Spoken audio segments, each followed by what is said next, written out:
The path to Ascension is painted gold, but in truth is paved with blood and bone.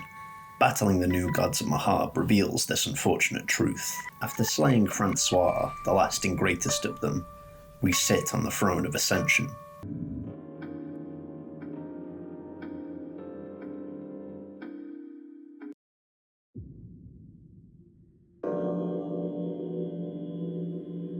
The Void, or the true Mah'abre as the new gods call it, is boundless in its scope, a rocky hellscape lit only by a queer green hue, from which the old gods apparently spawn. It's impossible to say what came first. Has the Void always existed, and given birth and form to the old gods to reflect the desires and base concepts of the universe and its denizens? Or did the old gods create it as a venue to interact with their worshippers? Even the hive mind hall of the new gods is perplexed by the place. Its mysteries are boundless, but before we talk about them, we have to find our missing companions, who have been scattered about the area. We first come across the girl and Moonless. The girl and Moonless notice you approaching. You can see great relief on the girl's face, and she is genuinely smiling at you. Hey, you are alive. The girl nods. She seems to be in surprisingly good condition. Moonless wiggles its tail, and is seemingly happy seeing you. The girl gives Moonless a smile. Did Moonless help you out here? The girl nods a few times and smiles widely. The distant shrieks carried by the cold winds seem to alarm the girl. You can come along if you feel like it. The girl is looking a bit troubled, but decides to follow you. Moonless agrees with the girl. These two have, against all odds, managed to survive in this hellscape together. The girl has an ancient soul and is a perfect candidate to rise as an ascended god, which makes me wonder what would become of her if she were to become a new god. Unfortunately, it's not an option in the game. Moonless, as far as we know, can't ascend. She's far stronger in Termina than she is now, but in Fear and Hunger, Moonless's attack stat goes up every time she stops to take a piss.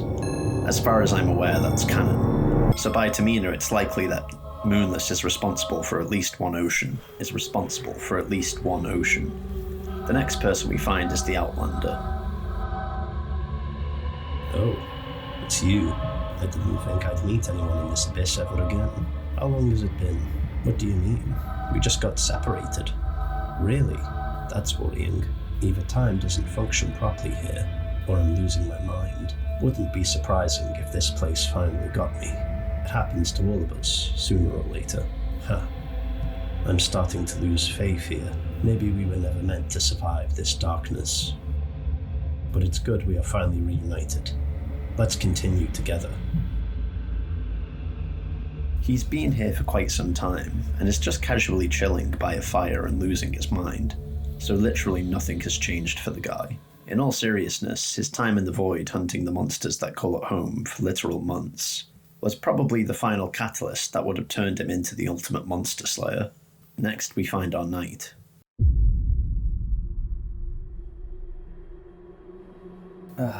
What? I seem to have passed out. You saved me once again. I'm once again the damsel in distress. What am I doing wrong? I've given my all to rise above such petty roles, but every time fate mocks me yet again. I've tried to stick to my beliefs and high morals rule this nightmare, but what for? If that's what it takes, I'll embrace the darkness. Nothing matters to me anymore but survival. I'll play the game with its rules. Don't let the dungeons get to you. They have had their way with me already. I don't care anymore. Let's go. Dars can be found sleeping. She mostly laments being a damsel in distress for you to save. At the beginning of the story, she longed to be a knight, to rescue the fair Lagarde from certain peril, and have him melt in her arms. Now, well, at this point, if Lagarde was in your party, he has already betrayed the group and come here himself. She doesn't comment on it here, but should you confront Lagarde in his new Yellow King form, she'll fight him with you. Whereas previously, if you showed Lagarde any hostility, she would have attacked you. Next, we find the thief. I never seriously contemplated on the idea of... I always figured that you could just start your life over in a new part of the world. Just leave all the dirt and past sins behind. I've done so many times before. But these dungeons, man, the anxiety and oppressiveness are slowly eating away my stature. They are suffocating me. I just can't see the light of hope anywhere. Death would be a simple answer. Cahara at first is a broken man, contemplating his life and finding it lacking in the face of madness and oblivion. But if given enough time, Cahara will come around and agree to aid the party in finding a way out or dying in the attempt. Finally, we have to find the Dark Priest. Not my proudest moment. This place, it's beyond anything I could have ever expected. It's a true world. A world so hostile it doesn't care if it hosts life or not. It's the polar opposite to what one would experience in our world, where the nature always nurtures life in one form or another. It's something that I've only witnessed in my astrology studies. But when it comes to the blackness of the space, those hostile worlds so distant that it's so easy to lull oneself into a feeling of false safety. It's invigorating, really. I can't even remember the last time I actually felt something, but this is genuine fear I'm feeling. I want to study the depths of this emotion. Let's continue. I'm sure there is more to this in where we are going. Enki probably has the most shocking reaction to being here. Up until this point, Enki has been hoity towards the player, sneering down at us with disdain. But since entering the throne room of Mah'abre, Enki has found himself speechless at the grand cosmic power before him. Enki agrees to follow us despite his fear, and together the party explores the void and faces its horrors, the first of which is the twisted Molded.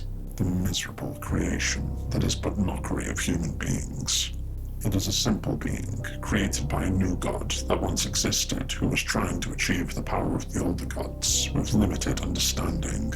The Molded at first don't seem remotely close to human.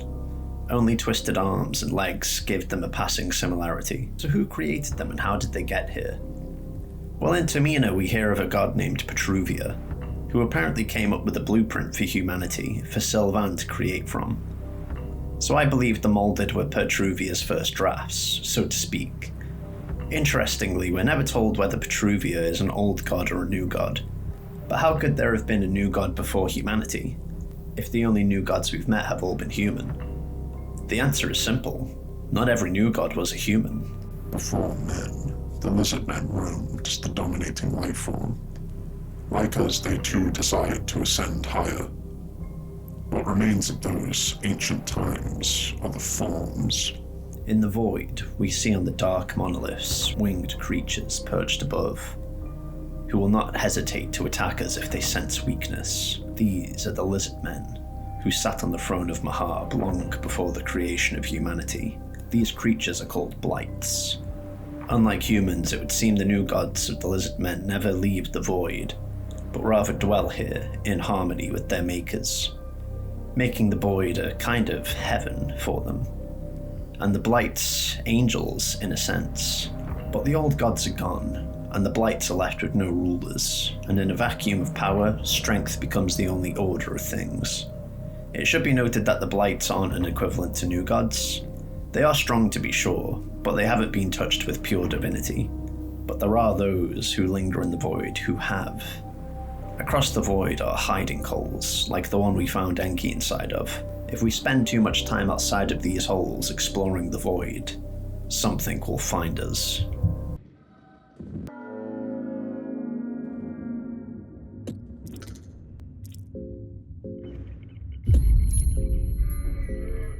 Before men, the lizardmen roamed as the dominating life form.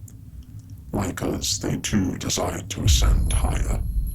What remains of those ancient times are the forms. A greater blight is something that rivals the power of the new gods, even in this day and age. It is truly curious how powerful these ancient relics were in their true prime.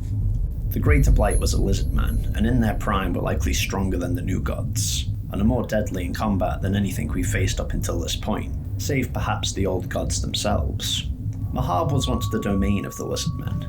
Before they were supplanted by mankind, they were the primary worshippers of the old gods before this point, and it's unclear how exactly their fall came to be. While we know it was a violent event, but other than that, we know very little. I do think Petruvia may have been a Greater Blight, and that the Molded are a product of her trying to help Sylvan create humanity, but I don't have any evidence for that admittedly. It's just conjecture. Like the Blights and the Fellowship, the player too can ascend to become a new god. Enki's form is the Enlightened One. His head is replaced by a kind of triangle helmet, making him look similar to Pyramid Head. I will admit I don't know what visual reference Miro is going for with this. To me it's designed to strip Enki of his humanity, to take away the most immediate example of it, his face. The pursuit of knowledge can be a dehumanizing one, if not tempered, and the new god form turns a person up to 11. The Enki we meet is already hanging on to humanity by a thread as it is, and this transformation would seal it completely. Enki, if successful, would be the fourth cycle in a row that we know of to have an enlightened soul as a new god, with Betel being the first. Betel was the new god who built the Grand Library and is held in high esteem by his fellow new gods, and is one of the few who seems to have left a long-term cultural mark on Mah'abre, the new god of enlightenment that preceded Nashra at the Grand Libraries. He created the Grand Libraries to store the immense knowledge the world holds. He wished that the archives would one day surpass the knowledge and wisdom of the older gods. Every new god of the Enlightenment would from then on dedicate their cycle at the libraries to a certain subject they would decide themselves. Ironically, Enki finds himself at the Grand Library even if he doesn't accept the new god transformation. Darce's form is the Dominating One. Darce is the only woman of the playable characters. I think it's interesting that this form removes all of Darce's hair, the only thing on a battlefield that would immediately distinguish her as a woman. Well, okay, she still has, her boobs, but still, it does seem to be equating domination with masculinity. Or maybe it's just a visual reference to Hellraiser. Kahara, the new Endless Soul, looks more or less like himself, albeit his shirt has gone, the insignia of it burned into his skin. His eyes are obscured by darkness now. What this means is hard to say. Ragnvaldr, the god of ultraviolence, has the best new god design by far, for my money. His head appears to be in a state of being devoured by a larger, dead animal, and the symbolism here is pretty clear. He's more beast now than man. The only way to avoid becoming a new god is to have a soul anchor, a device created by Nosramus and gifted to Enki in his S run, who rejected his own divinity and arguably became far wiser and more influential than any other new god in history as a result. If one looks long enough, we can also find Sylvan, the old god of love and creation, so long as we're not playing on Fear and Hunger mode. Sylvan is arguably the most important old god of the entire pantheon, as she's the creator of humanity. It's inferred constantly that the old gods are gone from the world, and Sylvan was purportedly the first to leave. Yet here she is, hanging out in the void. The Mah'abre we encounter early on in the game also seem to come from the void, so while it may appear at first to be a barren waste inhabited by the ghosts of the lizardmen's greatness, an esoteric monument to long-dead gods, it seems that the void is more active than appears at first glance. The old gods are an enigmatic and seemingly disconnected pantheon of beings. It's believed that they've abandoned the world, and only in the dark corners of the world can their influence still be felt. But this is not true, and we'll attempt to uncover the plots of the old gods next time.